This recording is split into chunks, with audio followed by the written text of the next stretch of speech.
Creator तब content बनाएगा जब उसको रिटर्न कुछ मिल रहा हो। क्रिएटर तब कुछ कंटेंट बनाएगा जब उसको रिटर्न, और वो भी ट्रांसपेरेंट और फास्ट। इंस्टा फेसबुक ने भी कोशिश की है, ट्विटर ने भी, मैंने आपको बताया मोनेटाइजेशन धीरे सबने आ गए, बट इतने ट्रांसपेरेंट, इतने क्लियर और इतने फास्ट किसी के नहीं जितने यूट्यूब के। तो क्रिएटर टिके हुए हैं क्योंकि जनता को अच्छा कंटेंट चाहिए, लेकिन क्रिएटर अच्छा कंटेंट बनाएंगे तब जब उनको रिटर्न। एग्जैक्टली कि दूसरे प्लेटफॉर्म से कई गुना ज्यादा जो क्रिएटर्स मोटिवेटेड रहते हैं अच्छा कंटेंट बनाने के लिए और बनाते रहने के लिए, उसके पीछे रीजन ही क्या है? मोनेटाइजेशन। उसी मोनेटाइजेशन नहीं है, फिर उसके बाद जो डिफरेंट उनके पे आउट्स के ऑप्शन है वो भी मैं बताऊंगा इंशाल्लाह क्या क्या ऑप्शन होते हैं, वो सारी चीजें। अब क्वेश्चन ये है कि कंटेंट क्रिएटर्स की तो बात समझ में आ गई कि उनके लिए तो एक अर्निंग का प्राइमरी सोर्स बन चुका है, कोई पैसिव इनकम नहीं होती है यूट्यूब पर। कौन सी इनकम होती है? Primary income. पहले एक बिजनेस अलग चल रहा होता था और हम लोग सोचते थे कि लाइक पैसिव इनकम स्टार्ट हो जाए तो यूट्यूब पर हम लोग जब तक टाइम मिलता था हम कंटेंट बनाते थे। अब लोगों को कहा जाता है कि ये पैसिव इनकम के लिए आप यूट्यूब पर मत आओ, अगर आना है आपको अच्छा खासा टाइम देना होगा, कंसिस्टेंट टाइम देना होगा और अच्छा कंटेंट बनाना होगा। अच्छा वर्ड का डेफिनेशन क्या है? अच्छा कंटेंट किसे कहते हैं? सो बेसिकली यूट्यूब पर जो कंटेंट लोग बनाते हैं ना, उनका प्राइमरी एजेंडा, हाँ ठीक है, क्वालिटी सूट, मतलब वीडियो की क्वालिटी, उसकी एडिटिंग, उसकी हाइप, उसकी जो हाईलाइट बनती है, रिकैप बनती है, क्रिएटिविटी, सारी चीजें, स्टोरी टेलिंग, ये सब तो होना ही चाहिए। बट उसका जो कंटेंट है वो यूनिक होना चाहिए। हर इंसान ये चाहता है कि मैं जो वीडियो देख रहा हूँ वो डुप्लीकेट ना हो, वो सिमिलर ना हो, वो सबके जैसी ना हो। मतलब कि एक वीडियो में देखूं और उस वीडियो से मुझे जो चाहिए उस वीडियो के वो मुझे मिल जाए। क्योंकि अगर मुझे दूसरी वीडियोस देखने पड़ रहे हैं सेम चीज जानने के लिए, मतलब कि जो वीडियो मैंने देखा वो काम का नहीं है। तो जब कभी भी हम लोग यूट्यूब पर अगर वीडियोस बना रहे हैं तो हमारा प्राइमरी एजेंडा हमारे दिमाग में ये रहता है कि हम ऐसा क्या वैल्यूएबल क्रिएट कर सकें जो लोगों के लिए यूनिक हो, उनको अभी तक पता ना हो, या फिर एक वीडियो से उनकी जो क्वेरीज थी, उनकी जो प्रॉब्लम्स थी वो सॉल्व हो। और ये बहुत ही कम क्रिएटर के अंदर ये अप्रोच बहुत ही कम होती है। ज्यादातर क्रिएटर अभी जो नए नए आ रहे हैं ना, वो कॉपी करने की कोशिश कर रहे हैं और कॉपी के अंदर कुछ अपना नया फ्लेवर डालते हैं। मैं बोल रहा हूँ नया फ्लेवर डालो, बीच में अगर थोड़ी बहुत कॉपी हो गई तो चल जाएगा, लेकिन 90% कॉपी हो जो अवेलेबल है वही बना रहे हो, 10% तो वो नहीं चलती। यूजर समझदार है, वो देख के पता चल जाता है कि भाई ये तो उठाया हुआ है, ये मैं ऑलरेडी देख चुका हूँ, है ना, वो वाली चीज है। अब कंटेंट क्रिएटर्स के लिए तो हमको बात समझ में आ गई है। कंटेंट क्रिएटर्स के लिए क्या आ गई है? बात हमको समझ में आ गई है। अब हमको जो समझना है कि कंटेंट क्रिएटर के साथ साथ जो बिजनेसेस हैं उनके लिए यूट्यूब कैसे हेल्पफुल है। आज का जो टॉपिक है वो है यूट्यूब मार्केटिंग। क्या है? YouTube marketing. और मार्केटिंग जहां भी लगता है हम लोग समझ जाते हैं कि वो कमर्शियल इंटेंट की बात कर रहा है कि यूट्यूब से भी हम कैसे बिजनेस जनरेट कर सकते हैं, कैसे बिजनेस बना सकते हैं, कैसे लीड्स ला सकते हैं, कैसे प्रोस्पेक्टिंग कर सकते हैं, कैसे अपनी कम्युनिटी बिल्ड कर सकते हैं। तो कंटेंट क्रिएटर्स के लिए तो समझ में आता है, लेकिन बिजनेस के लिए कैसे है हेल्पफुल यूट्यूब। चलो एक प्रोडक्ट ले लिया, जैसे इन्होंने बताया कार स्कैनर ले लेते हैं, क्योंकि सबको आपको पता है कि मैं बार बार जिक्र कर चुका हूँ, आपको पता है कि कार स्कैनर मैकेनिक्स के लिए है, स्कैनिंग करने के लिए हेल्पफुल है। तो अब हम लोग समझना, एक्चुअल में जो यूट्यूब है ना, वो कंटेंट क्रिएटर जिसकी हम बात कर रहे हैं, इंडिविजुअल जो क्रिएटर होता है, सोलोप्रेन्योर जिसको कहते हैं, उसके लिए ज्यादा है। लेकिन इसका मतलब ये नहीं है कि बिजनेस के लिए यूट्यूब काम का नहीं है, बल्कि मैं ऐसे चैनल्स के नाम बता दूंगा कि उनके बिजनेस एक छोटी सी दुकान से लेके आज पूरे इंडिया में उनकी फ्रेंचाइज चल रही है। सिर्फ और सिर्फ कहां पर वो अपनी प्रेजेंस बनाए? यूट्यूब पर। एक ब्रोटोमोटिव करके है, जानते हो? जानते हो? ऑटोमोबाइल के अंदर ही है। क्या करते हैं वो? उनकी शुरुआत कहाँ से हुई? छोटे से गैराज से हुई, और आज पूरे इंडिया के अंदर उनकी क्या हो रही है? यहाँ पर भी आ गई है, अपने एसजी हाईवे पे भी आ गई है।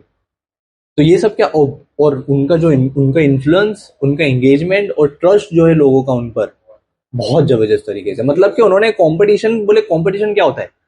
हमारे पास टाइम नहीं है, इतनी कार्स आती है हमारे वर्कशॉप पर कि हमारे पास टाइम नहीं है, लोग महीना महीना वेटिंग करते हैं।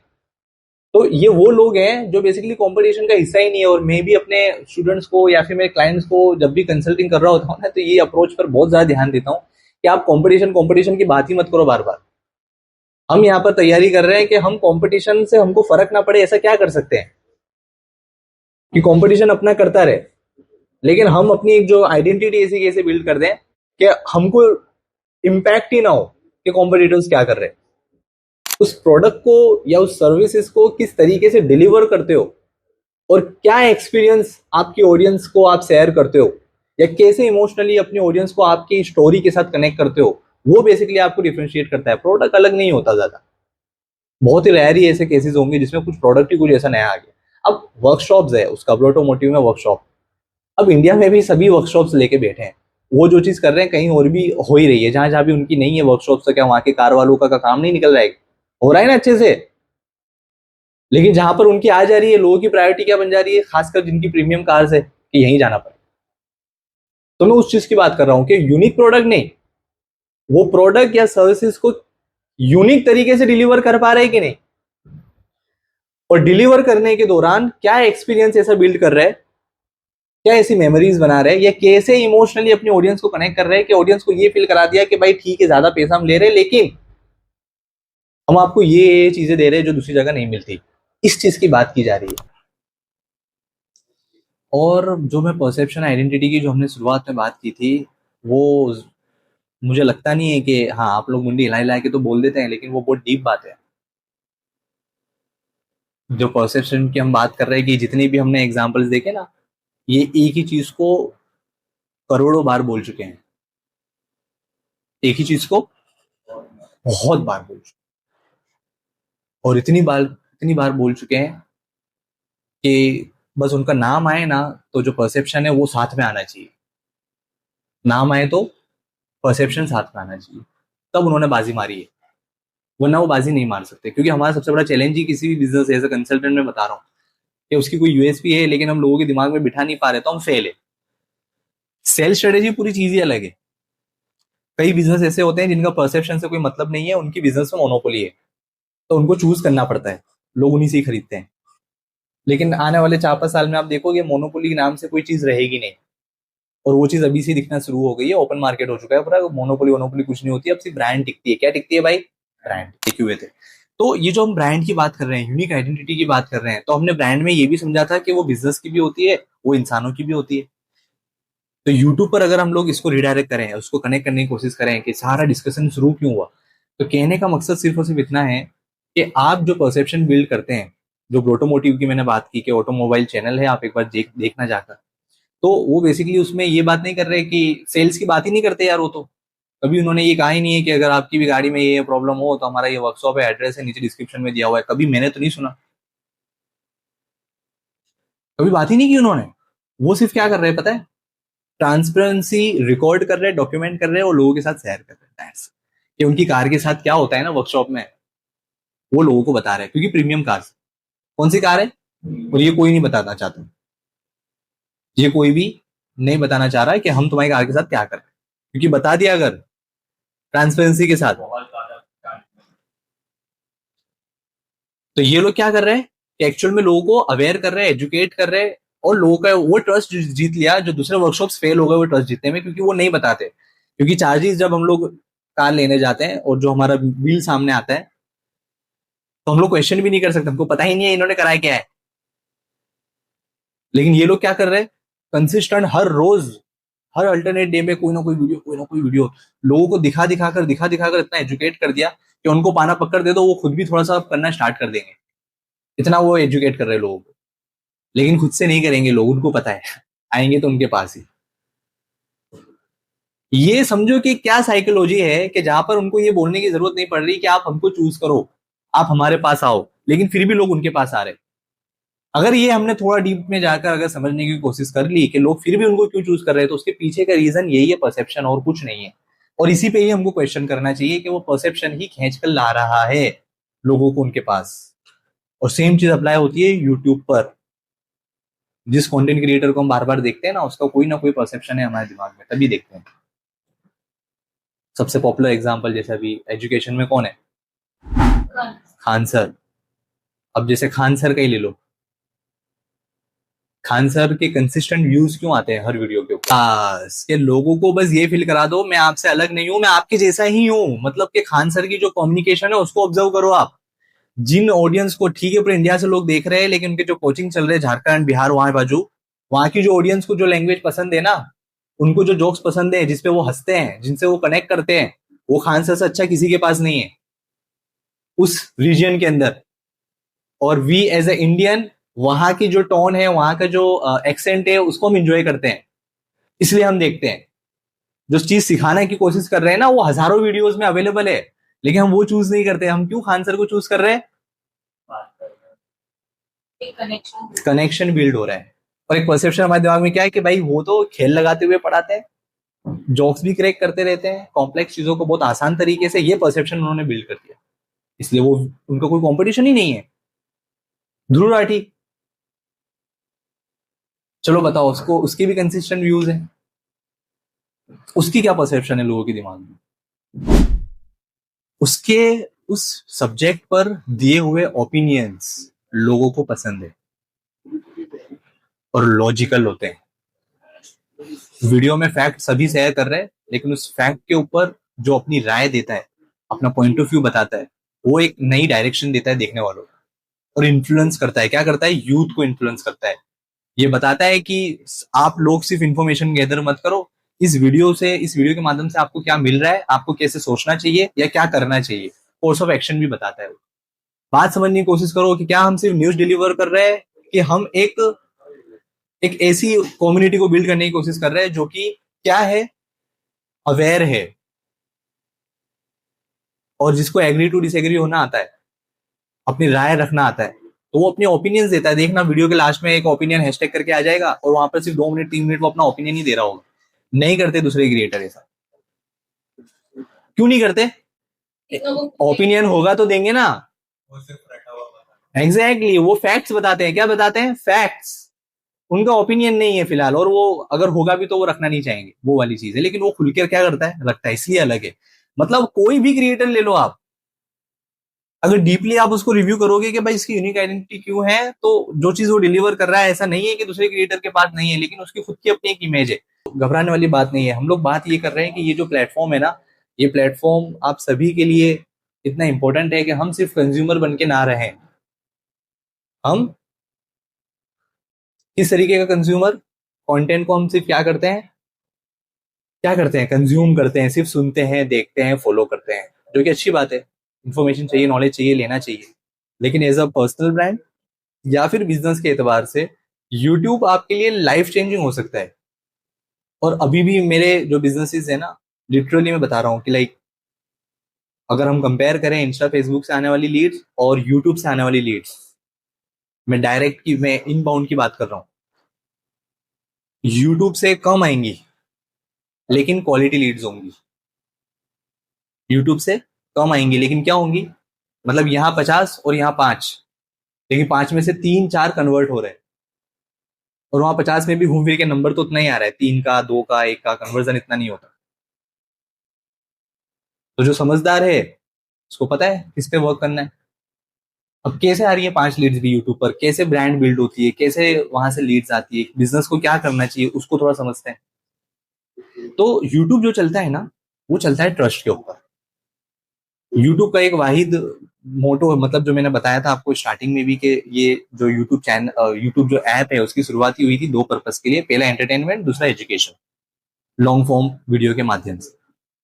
अब यूट्यूब रिकमेंड उन लोगों को करता है, उन क्रिएटर्स को, उन बिजनेसेस को करता है जो अपनी वीडियो के अंदर मार्केटिंग कम करें और वैल्यू ज्यादा दें। ध्यान से समझना, किसको रिकमेंड करता है?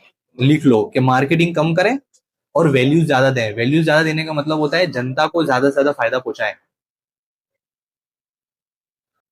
क्योंकि यूट्यूब जो है ना, वो लॉन्ग टर्म गेम होती है। ये चलो इंस्टा फेसबुक से तो आप इंस्टेंट रिजल्ट निकाल सकते हो, यूट्यूब से इंस्टेंट रिजल्ट नहीं निकलते। इसमें आपको थोड़ा कंसिस्टेंट रहना पड़ता है, क्योंकि जो यूजर है उसका ट्रस्ट बिल्ड करने में टाइम जाता है, और वो एक वीडियो से नहीं जाता। वो कंसिस्टेंट एक वीडियो से तो वो इंप्रेस होता है। क्या होता है फिर? वो आइडेंटिफाई करने के, सिर्फ एक ही वीडियो में था जो भी था इसका, कि हर वीडियो में ऐसे ही वैल्यू देता है। और उसमें फिर सब्सक्राइबर्स मैटर नहीं करते, उसमें व्यूज भी मैटर नहीं करते। लिटरली आपको हंसी आएगी ये जानकर, आपके सिर्फ 500 1000 2000 भी व्यूज आ रहे हैं ना, लेकिन कंसिस्टेंट है, तो 2000 व्यूज में से आपको जो रेवेन्यू निकाल के दे सकते हैं वो 2000 व्यूज, आपको पता ही नहीं है वो कितने कट्टर व्यूज हैं। एक भीड़ ऐसी है जो मिलियंस में व्यूज आ रहे हैं, लेकिन वहां से बिजनेस नहीं आता। और एक ऐसी भीड़ है जो कि बहुत ही कंसाइज है, बहुत ही स्पेसिफिक है, लेकिन 2000 लोग भी देखते हैं, लेकिन 2000 बहुत एक्टिव है। तो मेरे लिए कौन सी ज्यादा काम की है? अगर मेरा बिजनेस पर्सपेक्टिव है, लीड्स का पर्सपेक्टिव है, मतलब कि रिटर्न, और रिटर्न लाने के लिए मैं क्या करूंगा? मैं मार्केटिंग वीडियो में नहीं करता। स्कैनर मेरे को बेचना है, चलो आपके लिए केस स्टडी है लाइव। कार स्कैनर मेरा प्रोडक्ट है। इंस्टा फेसबुक पे तो मैं सीधा प्रमोशन ही ज्यादा बात करता हूँ, नए मॉडल्स आए इसके स्पेसिफिक, ये सारी चीजें मैं ब्रेक डाउन करता हूँ।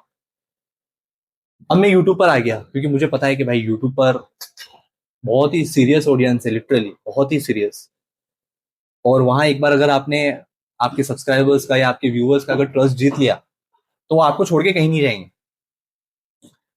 और बकायदा आपका नाम लेके सर्च करेंगे यूट्यूब पर, क्या करेंगे कि ये चीज मुझे जाननी है तो इनसे ही जाननी है। यूट्यूब इतना जबरदस्त है। इसको चलो अच्छे से अब डीप में ब्रेक डाउन करते हैं। देखो, मैं जो वैल्यू की, यार वैल्यू अगर आपके दिमाग में होगी ना तो आपको आइडियाज आ जाते हैं अच्छे से, तुम कीवर्ड ही भूल जाते हो। एक एज अ मैकेनिक, मुझे अगर आपका चैनल सब्सक्राइब करना है और आपकी वीडियोस देखनी है, तो आपकी वीडियोस में क्या ऐसा होना चाहिए कि मैं आपकी वीडियोस देख लूं। तो वो दो तरह के होंगे। एक वो लोग होंगे जो स्कैनर यूज नहीं करते, और एक वो होंगे जो स्कैनर यूज करते हैं। बात समझ में आ रही है मैं क्या बोल रहा हूँ? तो आपने क्या किया, उसमें भी बिजनेस घुसेड़ दिया। उन लोगों को फोकस करते हुए जो स्कैनर नहीं यूज करते, तो हम उनको एक अपील जनरेट करना चाह रहे हैं कि हमारा प्रोडक्ट। मैं बात ही क्या कर रहा हूँ, यूट्यूब उसके लिए नहीं है। बिजनेस का मत रखो पर्सपेक्टिव, इंडस्ट्री में घुस जाओ। किसमें घुस जाओ? ये बताते हुए कि भाई आप हमारा प्रोडक्ट यूज करें तो भी हमारा ये चैनल आपके लिए काम का है, नहीं यूज करते तो भी काम का है। हम भेदभाव नहीं करते, हम डिस्क्रिमिनेट नहीं करते, हम गांधी जी की विचारधारा वाले लोग हैं। कि किस तरह का कंटेंट, अगर फॉर एग्जांपल कार स्कैनर का हमने एग्जांपल लिया, तो देखो हमने जो बात की कि हमारा स्कैनर वैल्यूबल है, मतलब हम जो कंटेंट बनाएंगे वो भी वैल्यूबल बनाएंगे। और वैल्यूबल कब बनेगा कि हम अपने स्कैनर से कैसे मैकेनिक्स को फायदा हो रहा है हम वो बताने की कोशिश कर रहे हैं। तो वो सिर्फ स्पेसिफिकेशन बताने से नहीं होगा, वो सिर्फ कस्टमर के फीडबैक लेने से भी नहीं होगा, क्योंकि उससे कुछ प्रैक्टिकल चीज नहीं मिल रही है। उससे हाँ एक लॉयल्टी बिल्ड हो सकती है। स्कैनर खरीदना है मुझे, राइट? तो जो एक कंसिडरेशन फेस होता है फनल के अंदर, उसमें हेल्प हो जाएगी कि ओके ज्यादातर लोग इनकी तारीफ कर रहे हैं। लेकिन मैं जो लॉन्ग टर्म में जो इंडस्ट्री में पेनिट्रेट करने की बात कर रहा हूँ, इंडस्ट्री में पेनिट्रेट ही नहीं हो पाओगे आप। क्यों नहीं हो पाओगे? क्योंकि मैंने उन लोगों को भी बता दिया जो हो सकता है कि दूसरी ब्रांड्स के स्कैनर यूज कर रहे हैं, लेकिन मैं चाहता हूं वो भी मुझे देखें। क्योंकि अगर वो भी देखना मुझे स्टार्ट कर देंगे ना, तो मेरा कोई कंपटीशन भी नहीं रहेगा इंडस्ट्री में। जो हमने शुरुआत में पूरा डिस्कशन जहां से स्टार्ट किया, वो कैसे होता है उसको समझो। हम लोग कोई दूसरी ब्रांड को टच ही नहीं करते। हम लोग ये कोशिश, अगर हम लोग, मेरा मेरा बिजनेस एजेंडा ये रहेगा कि आप जो दूसरा स्कैनर यूज करके जो प्रोसेस कर रहे हो, फॉर एग्जाम्पल एक कार का स्कैनर है, मैकेनिक यूज करता है क्या करने के लिए, कार के जो फॉल्ट होते हैं उसको डिकोड करने के लिए, आइडेंटिफाई करने के लिए और उसको रीसेट करने के लिए, ये एजेंडा है। अब कितने तरह के फॉल्ट होते हैं कार में भाई, हर कार के, वो कितने तरह के, कितने तरह के, मतलब अभी तो जिस तरह की मॉडर्न व्हीकल्स बढ़ रहे हैं उसमें सेंसर्स क्या हो रहा है, मैकेनिकल चीजें कम हो रही है और वायरिंग और सेंसर्स बढ़ रहे हैं। मतलब कि जो प्रॉब्लम्स है वो बहुत ज्यादा बढ़ चुकी है। और क्योंकि बहुत ज्यादा बढ़ चुकी है, तो हमारे पास कंटेंट की कमी ही नहीं है। हमारा एजेंडा सिर्फ ये रहना चाहिए कि हमारा कार स्कैनर, अगर हमारा कुछ एक्चुअल में वैल्यूबल कंटेंट बनाना है, तो हम ना कोई यूजर जनरेटेड वो भी हम ले सकते हैं, लेकिन मैं लॉन्ग टर्म जर्नी की बात करूं तो हमारे पास नियर बाय में कुछ ऐसे वर्कशॉप्स होने चाहिए जिनसे हमने एसोसिएशन किया हो, पार्टनरशिप की हो और उनको कुछ नहीं कहा है। एक ही बात कहिए, इन इन व्हीकल्स के इस तरह के अगर आपके पास फॉल्ट कोड्स आते हैं, तो आप खुद से करने जाएंगे तो ऑब्वियसली मैकेनिक्स इतने जनरली एजुकेटेड भी नहीं होते, और सेंसर्स में और ये सब टैबलेट वगैरह और सब इंग्लिश और बहुत चैलेंजिंग होता है। लेकिन चार्ज कैसा करते हैं पता है? सिर्फ 2 मिनट के स्कैनिंग का चार्ज 2,500, 3,000, 5,000 स्कैनिंग, सिर्फ उसको रीसेट करना तो फिर 15, 20, 25 में जाता है। क्या हो कि हम उनको बोल दें कि आपको कुछ करने की जरूरत नहीं है, आपके पास अगर इस तरह की फॉल्ट वाली गाड़ी आती है ना, आप हमको सिर्फ कॉल करो, हमारी टीम आपके पास आएगी, उस प्रॉब्लम को हम सॉल्व करेंगे, उस वीडियो को हम रिकॉर्ड करेंगे। आपका कंसेंट ये चाहिए कि उस वीडियो को रिकॉर्ड करके हम अपने चैनल पे डाल सकें। हम आपसे उस प्रॉब्लम को सॉल्व करने का 1 रुपया भी नहीं है। तो क्या उसके लिए वो वैल्यूबल है कि नहीं है? उसका भी काम निकल रहा है और मेरा भी काम निकल रहा है। और मेरे पास कंटेंट की कमी होगी, मैं उस तरह की वीडियो बनाने की बात कर रहा हूं जो एक्चुअल में स्कैनर खरीदने के बाद और स्कैनर खरीदने से पहले दोनों को क्लैरिटी देगा कि स्कैनर एक्चुअल में यूज कैसे होता है और कहां कहां यूज होता है। प्रोसेस क्या है, प्रोसेस तो कोई बताता ही नहीं है, स्पेसिफिकेशन बता रहे हैं ना सब तो। ये फंक्शंस हैं, इतने फंक्शंस हैं, इसको ऐसे किया जाता है। अरे भाई प्रैक्टिकल ये रही कार, जब मैं करने जा रहा हूँ तुम्हारे वीडियो में कुछ ऐसा हेल्पफुल था ही नहीं कि मेरी प्रोसेस को आसान कर दे, मुझे कॉन्क्रीट स्टेप्स बता दे कि ये 10 स्टेप में ये प्रॉब्लम सॉल्व हो जाती है। तो वो अगर मैं कंटेंट बनाने पे आ जाऊं तो क्या मैं वो ऑडियंस को अट्रैक्ट कर सकता हूँ कि जो स्कैनर मेरा यूज करती है वो भी देखे, नहीं करती है तो उसके अंदर एस्पिरेशन जनरेट होगी कि भाई ओके, इस तरह की गाड़ी के लिए मुझे किसी फ्रीलांसर को बुलानी पड़ती थी या फिर ना बोलना पड़ता था, लेकिन अगर मैं स्कैनर रख लूं तो मेरा नया बिजनेस सोर्स ऑफ इनकम भी स्टार्ट हो जाएगा। होगा कि नहीं होगा? हम सोचते ही नहीं। हमारा बॉक्स आ ही जाता है कहीं ना कहीं, जो टिपिकली सब बना रहे कंटेंट। ये सिर्फ एक बिजनेस का मैंने आइडिया, कोई भी बिजनेस हो, थोड़ा सा अगर हम लोग हटके सोचने की कोशिश करें, क्योंकि यूट्यूब ये मैं जो बता रहा हूं ना, इसमें एफर्ट्स डाल के वीडियो नहीं बनते। इसमें एफर्ट्स डाल के वीडियो नहीं बनते। इसमें सिर्फ आपका ये एजेंडा अगर क्लियर है कि मुझे कुछ वैल्यूबल बनाना है, तो चीजें आसान हो जाती है। चीजें क्या हो जाती है भाई? आसान हो। तो कितना कंटेंट बन सकता है इसाक, उसकी कोई लिमिट है? हर मैकेनिक मेरे को अहमदाबाद का है ना, तो वो कॉल करेगा कि सर आप हमारे वर्कशॉप पर भी आओ। और हुआ ही है, प्रूवन में स्ट्रेटेजी। हम लोग कोई हवा हवा की बात नहीं करते, मैं अपना लाइव एग्जांपल दे रहा हूँ हम कैसे करते हैं। क्योंकि जो लोग हमारी वीडियो देख रहे हैं, इसमें हमने कोई ब्रांडिंग की बात ही नहीं की, हमने सिर्फ बात की है कि ये प्रॉब्लम को हम सॉल्व करेंगे इस प्रोडक्ट यूज करके, दैट्स इट। और बार बार, क्योंकि वो वीडियो में सेम प्रोडक्ट जब देखेगा, तो जब उसको खरीदना होगा या किसी को रिकमेंड करना होगा, इसे कहते हैं ब्रांडिंग, इसे कहते हैं परसेप्शन बिल्ड करना, इसे कहते हैं आइडेंटिटी क्रिएट करना, जो हर किसी की बात नहीं है। 100 में से एक ही इंसान समझ पाएगा, और समझ कर इंप्लीमेंट करना वो उससे भी डिफिकल्ट है। समझ तो सबको आ जाता है, लेकिन एग्जीक्यूट कैसे करना वो पता नहीं। आप बस क्या करो कि आपकी मार्केटिंग के अंदर है ना, एक किसी को अगर यूजर को दिखाओ तो बस को ये फील ना हो कि ये तो मार्केटिंग कर रहा है, ये तो चौटाने आया है, तो बेचने आया है। जिस वक्त उसको ये फील हुआ बेचने आया है, उतने ही दूर वो आपसे भागेगा। ये साइकोलॉजी है हमारी। कस्टमर को हम लोग ये फील करा देते हैं बस कि ये जो प्रोडक्ट है, ये जो सर्विसेज है, आपके काम का है, आप खरीदोगे तो आपका फायदा है, मेरा कुछ फायदा नहीं है। मेरा तो फायदा होगा, लेकिन मेरे से ज्यादा किसका फायदा होगा? आपका फायदा होगा। ये अगर हम क्रिएट करते हैं तो चीजें हो जाती है। तो अगर हम यूट्यूब पर आने की सोच रहे हैं या सोचेंगे, आना ही चाहिए सबको, क्योंकि जाता कुछ भी नहीं है हमारा यहाँ पर आने। कोई हमने सब्सक्रिप्शन नहीं दिया है, कोई हमको मंथली पे नहीं करना है, कोई हमारी फीस, सब कुछ आप यहीं पे सीख रहे हो। आपको हम लोग यहाँ रिकॉर्ड करना सिखा देंगे, वीडियो कैसे रिकॉर्ड होते हैं हम आपको सिखा देंगे, एडिट करना हम आपको, ग्राफिक डिजाइन यहाँ सिखा रहे हैं हम आपको, मार्केटिंग यहाँ सिखा रहे हैं हम आपको, वेबसाइट यहाँ डेवलप करना सिखा रहे हैं हम आपको, कंटेंट क्रिएशन के आइडिया, सारी चीज तो हम यहीं दे रहे हैं। किसी से कुछ करवाने की जरूरत नहीं है, तो कुछ जा तो है नहीं रहा है आपका। और कुछ आए ना आए, कुछ चीजें तो ऐसी हैं जो इतनी बेहतरीन हो जाएंगी कंटेंट क्रिएट करने से। आपकी कम्युनिकेशन पहले तो बेहतरीन हो जाएगी, जो सबसे ज्यादा बड़ी प्रॉब्लम है लोगों की। आपका कैमरा फियर दूर हो जाएगा, आपकी प्रेजेंटेशन स्किल्स बेहतरीन हो जाएगी, और कंटेंट को जब बना रहे होंगे ना, तो वो जो प्रोसेस होगा, वो प्रोसेस आपको बहुत क्रिएटिव बना देगा, क्योंकि आप उसमें रिसर्च भी कर रहे हो, शूट भी कर रहे हो, एडिट भी कर रहे हो, फाइनलाइज भी कर रहे हो, थंबनेल भी बना रहे हो, टाइटल रिसर्च, कितना रिसर्च होगा उसमें। तो वो पर्टिकुलर टॉपिक सब्जेक्ट जिस पर आपने वीडियो बनाई है, लोगों को समझ में आया नहीं आया, लोगों तक पहुंचा नहीं पहुंचा, लेकिन आप कितने अच्छे हो गए उसमें, और ये कंसिस्टेंट 6 महीने कर दिया, तो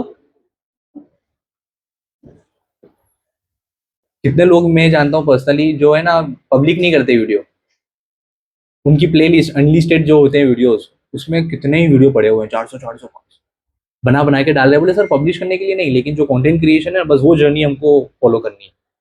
और करते करते लिटरली वो बताते हैं कि डे 1 का मेरा वीडियो सर देखो, और 50, जो मेरा 50वां वीडियो मैंने शेयर किया है वो देखो। दोनों में फर्क दिखता है, content creation, speaking, research, the way representing vote, जो भी उसका टॉपिक है।